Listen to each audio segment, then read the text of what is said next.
I raised my daughter with everything I had. Private school, the best tutors, every opportunity my own parents could never afford for me.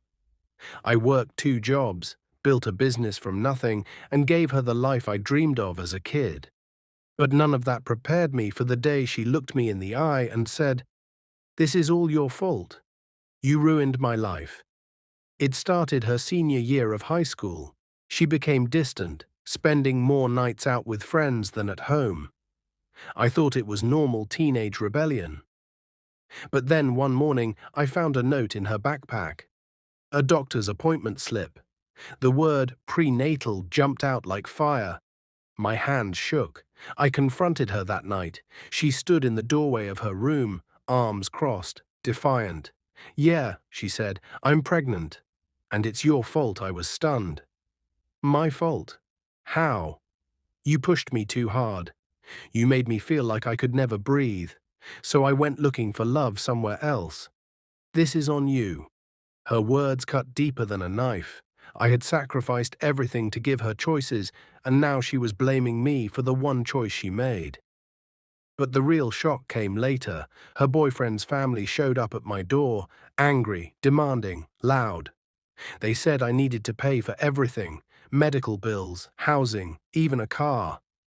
"You've got money," his father sneered. "Step up. This is on you."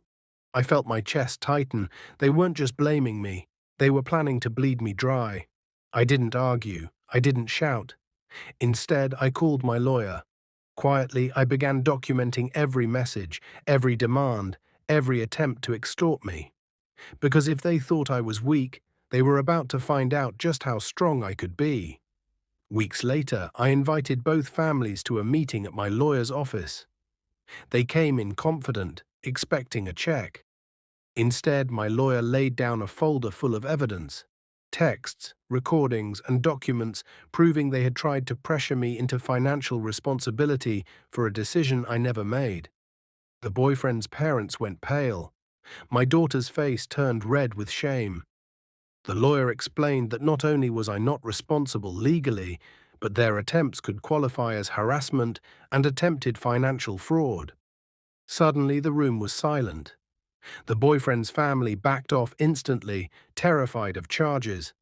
My daughter, however, was furious. She shouted, "You always think you can control everything," before storming out.